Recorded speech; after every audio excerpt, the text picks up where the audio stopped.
Alors, pour faire suite au chapitre du jeu qui a tort, qui a raison, encore un petit chapitre où là, je vais donner un exemple de la vie quotidienne que vous connaissez tous.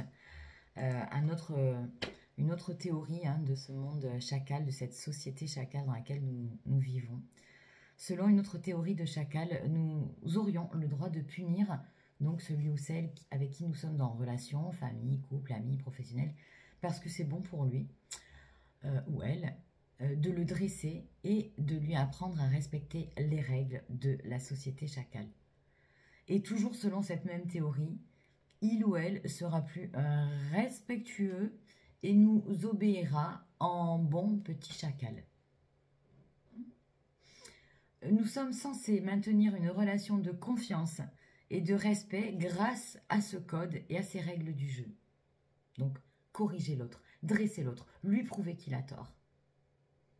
C'est croire que l'autre nous aimera plus, créer une relation de confiance. Bon, c'est vraiment la théorie dans laquelle nous évoluons.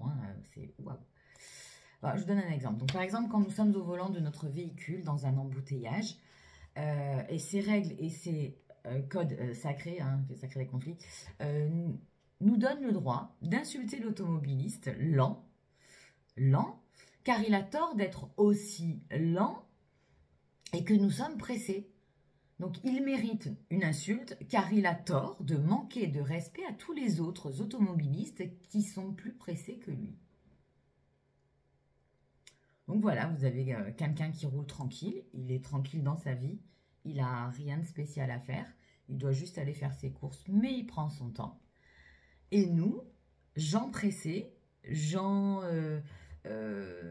qui devons aller plus vite, ne sommes pas d'accord avec son comportement. Alors que le mec, il est juste là, il fait juste sa life, il s'en fout de vous, mais royal, et il a peut-être bien raison. Et vous, vous êtes pressé.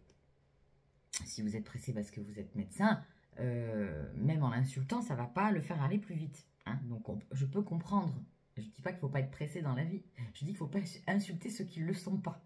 Vous voyez, c'est une autre vision des choses. On n'est pas là pour dire, oui, mais quand on est pressé, il faut que l'autre il accélère. Oui, mais comment il peut savoir?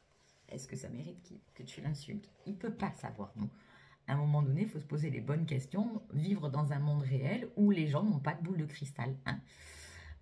Donc, le réflexe qu'on avait, puisque bon, moi je l'ai plus ce réflexe, une fois qu'on a bien insulté la personne de tous les noms d'oiseaux, et c'est pas que des oiseaux, moi je connais aucun oiseau qui s'appelle espèce d'enculé, voilà, une fois qu'on a bien insulté par la vitre entrouverte, mais pas trop, parce que alors, ça c'est vraiment le truc, connasse, voilà, la vitre comme ça, vous connaissez aussi. Donc la personne est supposée, voilà, la personne non pressée est supposée nous remercier d'avoir contribué à bonifier son éducation. C'est un peu ce à quoi on s'attend, pardon. Oh, j'avais mélangé les ondes. Et oui, et la personne, elle est aussi supposée, théoriquement, s'excuser et vous signifier que vous avez raison et vous laisser passer en disant « Oh, je suis désolée, pardon, c'est vrai, vous êtes pressée, oui, vous avez bien fait de m'insulter. Bon, ben, allez-y, passez, je vous aime. » Non, mais vraiment, est-ce que vous vous rendez compte qu'on vit dans un monde qui est irréel, qui n'a aucune forme de logique, aucune forme d'amour? Là, on est tous partis en biberine, pour pas dire en couille. Vraiment, ça va pas du tout. Et on l'a tous fait. Je l'ai fait. Voilà. Je suis partie en couille. Non, je rentre en vélo. Voilà, en pédalant un petit peu dans ma semoule pour pouvoir vivre en paix. Oui, ça n'a pas de sens.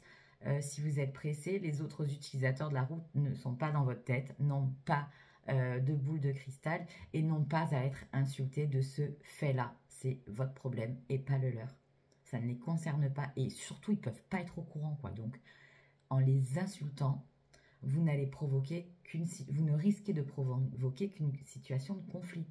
Il se pourrait que la personne soit mal lunée d'un coup, elle se fasse insulter, elle pile, elle provoque un accident. Ça peut arriver. Ou elle se rabatte sur vous, ou elle accélère pour vous empêcher de passer. Donc, c'est clair qu'en agissant de la sorte, vous n'allez pas recevoir ni un merci, vraiment vous diminuez toutes vos chances de pouvoir accélérer et la doubler. Non, Voilà.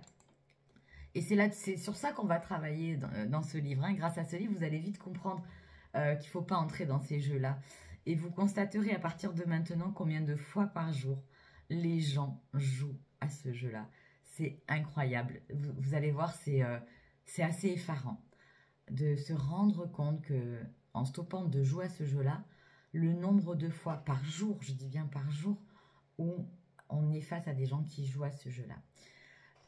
Si une personne veut absolument avoir raison, donc dites-lui que vous entendez bien, qu'elle souhaite absolument avoir raison, mais que vous ne désirez pas participer à un jeu qui n'apporte rien d'agréable et que vous n'êtes pas là pour juger quoi que ce soit, car votre seul souhait, c'est d'être bien, c'est d'être heureux, tranquille, papouille, la paix.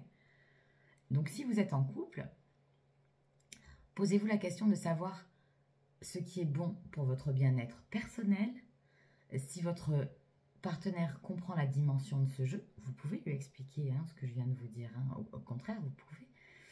Et si la discussion semble encore possible, c'est-à-dire que la personne, si vous êtes calmé, que l'autre est dans une bonne énergie, qui s'est calmé, qui se rend compte qu'effectivement on n'est pas en train de s'aimer.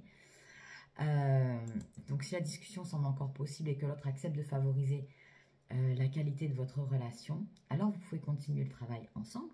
Vous pouvez même lire les vidéos ensemble, le livre ensemble, dans vraiment une énergie d'amour pour vraiment consolider votre relation. C'est pour ça que j'ai écrit ce livre, c'est pour ça que je le fais en version gratuite audio. Le livre, je ne peux pas le faire gratuit parce qu'il coûte, mais ça, je peux le faire gratuitement.